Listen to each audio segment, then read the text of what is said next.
નમસ્કાર મિત્રો, દેશ અને દુનિયાના સુપરફાસ્ટ સમાચારમાં તમારું સ્વાગત છે। ટ્રમ્પ અને પુતિન વચ્ચે આગામી સપ્તાહે મુલાકાત સંભવ। અમેરિકી રાષ્ટ્રપતિ ડોનાલ્ડ ટ્રમ્પ અને રશિયન રાષ્ટ્રપતિ પુતિન વચ્ચે આગામી સપ્તાહે યુક્રેન યુદ્ધને સમાપ્ત કરવા માટે એક મહત્વપૂર્ણ બેઠક યોજાઈ શકે છે। વ્હાઇટ હાઉસના પ્રેસ સચિવે જણાવ્યું છે કે પુતિને ટ્રમ્પને મળવાની ઈચ્છા વ્યક્ત કરી છે। ટ્રમ્પે રશિયાને શાંતિ સમજૂતી માટે 2 દિવસની ડેડલાઇન આપી છે, નહીંતર નવા પ્રતિબંધો લાદવામાં આવશે। આ બેઠક યુદ્ધને સમાપ્ત કરવા માટે નિર્ણાયક સાબિત થઈ શકે છે। મિત્રો, અન્ય મહત્વના સમાચારની વાત કરીએ તો અનોખું ગામ ઇટાલીનું વિગાનેલ્લા। ઇટાલીના પીડમોન્ટ વેલીમાં આવેલું વિગાનેલ્લા ગામ શિયાળામાં 3 મહિના સુધી સૂર્યપ્રકાશથી વંચિત રહેતું હતું। મિલાન નજીક ઊંડે ખીણમાં આવેલા આ ગામે હવે પોતાની જ રીતે કૃત્રિમ સૂરજ તૈયાર કર્યો છે। ગામના લોકો દ્વારા પહાડ પર વિશાળ અરીસા લગાવી દેવામાં આવ્યા છે, જે સૂર્યપ્રકાશને ગામમાં પ્રતિબિંબિત કરે છે। આ નવતર ઉપાયથી ગામ અંતર્મુક્ત થયું છે અને વિશ્વભરમાં આ ઉકેલ માટે પ્રસિદ્ધ થયું છે। મિત્રો, અન્ય મહત્વના સમાચારની વાત કરીએ તો BRTSમાં બહેનો માટે નિઃશુલ્ક મુસાફરી। આ વર્ષે રક્ષાબંધન 9 ઓગસ્ટે ઉજવાશે। ભાઈ બહેનના પવિત્ર સ્નેહના આ તહેવાર પર બહેનોને રાખડી બાંધવા જવાનું સરળ બને તે માટે અમદાવાદ BRTS દ્વારા રક્ષાબંધનના દિવસે સવારે 6 વાગ્યાથી રાત્રે 10:45 સુધી તમામ મહિલાઓ BRTS બસોમાં નિઃશુલ્ક મુસાફરી પ્રદાન કરવાનો નિર્ણય લેવામાં આવ્યો છે। આ પહેલ બહેનો માટે આરામદાયક અને સુરક્ષિત મુસાફરી સુનિશ્ચિત કરશે। BRTSની આ સેવાઓ હજારો બહેનોને લાભ મળશે। મિત્રો, અન્ય મહત્વના સમાચારની વાત કરીએ તો બિહારમાં ભવ્ય સીતા મંદિર બનશે। ગઈકાલે ભૂમિપૂજનનું આયોજન થયું। અયોધ્યામાં રામ મંદિર પછી હવે બિહારના સીતામઢીના પુનર્ધામમાં માતા સીતા મંદિર બનવાનું છે। તેનો શિલાન્યાસ ગૃહમંત્રી અમિત શાહે કર્યો। ભૂમિપૂજનમાં મુખ્યમંત્રી નીતિશ કુમાર સહિત રાજ્ય સરકારના ઘણા મંત્રીઓ હાજર રહ્યા। 67 એકરમાં બનનારા આ ભવ્ય મંદિરનું નિર્માણ 882 કરોડ રૂપિયાના ખર્ચે થશે। સંકુલમાં એક સંગ્રહાલય, સભાગૃહ અને સીતા વાટિકા પણ બનાવવામાં આવશે।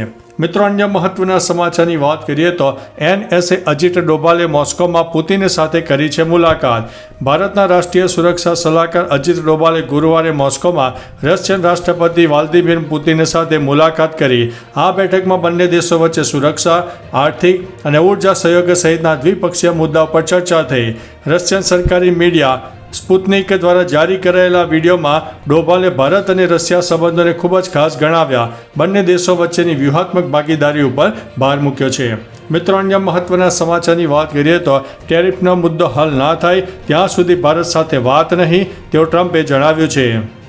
ડોનાલ્ડ ટ્રમ્પે ભારત સાથેના વેપાર સંબંધોને લઈને આક્રમક વલણ અપનાવ્યું છે।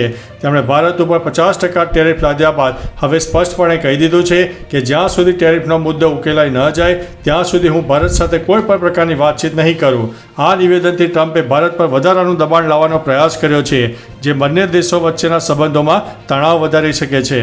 મિત્રો, અન્ય મહત્વના સમાચારની વાત કરીએ તો કાયદામાં રહીને કામ કરો, ચાલાકી નહીં ચાલે તેવું સુપ્રીમ કોર્ટે જણાવ્યું છે।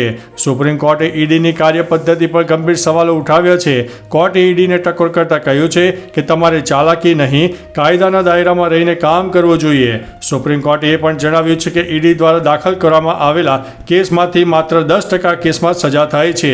ન્યાયાધીશે લોકોની સ્વતંત્રતા ઉપર ચિંતા વ્યક્ત કરતા કહ્યું છે કે જો વર્ષોથી અટકાયત બાદ આરોપી નિર્દોષ છૂટે તો તેને ભરપાઈ કોણ કરશે? મિત્રો, અન્ય મહત્વના સમાચારની વાત કરીએ તો ઉત્તરકાશીમાં 60 લોકો લાપતા। ગંગોત્રીમાં 400થી વધુ પ્રવાસીઓ ફસાયા છે। ઉત્તરાખંડના ઉત્તરકાશીમાં આવેલા અચાનક પૂર બાદ બચાવ કાર્ય ચાલુ છે, જેમાં આર્મી અને એરફોર્સની મદદ લેવાઈ રહી છે। ધરાલીમાં ભૂસ્ખલનને કારણે 60થી વધુ નાગરિકો લાપતા છે અને ગંગોત્રી ધામમાં પણ 400થી વધુ પ્રવાસીઓ ફસાયા છે। ભારતીય એરફોર્સે અત્યાર સુધીમાં 270થી વધુ લોકોને બચાવ્યા છે। આર્મી અને NDRFની ટીમો કાટમાળ નીચે દટાયેલા લોકોને શોધી રહી છે। મિત્રો, અન્ય મહત્વના સમાચારની વાત કરીએ તો રાહુલ ગાંધીને 3 રાજ્યોના મુખ્ય ચૂંટણી અધિકારીઓની ચેતવણી। કર્ણાટક, મહારાષ્ટ્ર અને હરિયાણાના મુખ્ય ચૂંટણી અધિકારીઓએ કોંગ્રેસ નેતા રાહુલ ગાંધીને પડકાર ફેંક્યો છે। તેમણે કહ્યું છે કે તેઓ મતદાર નોંધણીમાં થયેલી છેતરપિંડીના આરોપીની તપાસ કરવા માટે તૈયાર રહે, પરંતુ તે પહેલાં રાહુલ ગાંધી એક શપથપત્ર પર સહી કરવી પડશે। જો તેઓ સહી નહીં કરે તો તેમના આરોપોને પાયાવિહોણા ગણવામાં આવશે અને એવું માનવામાં આવશે કે તેઓ લોકોને ગેરમાર્ગે દોરી રહ્યા છે। મિત્રો, અન્ય મહત્વના સમાચારની વાત કરીએ તો અમદાવાદમાં ડોગ બાઇટના 20,000 કેસ સામે આવ્યા છે. નવા નાણાકીય વર્ષના પ્રથમ 4 મહિના દરમિયાન અમદાવાદ શહેરમાં રખડતા શ્વાનની 3891 ફરિયાદો નોંધાઈ છે, જેમાંથી એકલા જુલાઈમાં 1395 ફરિયાદો મળી છે. આ દરમિયાન શ્વાનના કરડવાના અંદાજિત 20,000 કેસ નોંધાયા છે. મ્યુનિસિપલ કોર્પોરેશન તંત્રના અનુમાન અનુસાર શહેરમાં આશરે 2 લાખ શ્વાનો હોવાનો અંદાજ છે, જ્યારે માત્ર 2412 શ્વાનનું ખસીકરણ કરાયું છે. રખડતા શ્વાનની સમસ્યા દિન પ્રતિદિન ગંભીર બનતી જાય છે. મિત્રો, અન્ય મહત્વના સમાચારની વાત કરીએ તો કેનેડામાં કપિલ શર્માના કેફે ઉપર ફાયરિંગ. કોમેડિયન કપિલ શર્માના કેનેડાના સર્વેમાં આવેલા આ કેપ્સ કેફે પર ફરીથી એકવાર ફાયરિંગ થયું છે. આ હુમલામાં કેફેની બારીઓને નુકસાન પહોંચ્યું છે, જો કે કોઈ જાનહાનિ થઈ નથી. આ હુમલાની જવાબદારી ગેંગસ્ટર લોરેન્સ બિશ્નોય અને ગોલ્ડી ઢિલ્લોએ લીધી છે. તેમણે સોશિયલ મીડિયા પર પોસ્ટ કરીને કહ્યું છે કે જો હજુ પણ નહીં માને તો મુંબઈમાં હુમલો કરવામાં આવશે. તો ચાલો મિત્રો, ફરીથી દેશ અને દુનિયાના સુપરફાસ્ટ સમાચાર લઈને મળતા રહીશો. ત્યાં સુધી અમને રજા આપશો. નમસ્તે.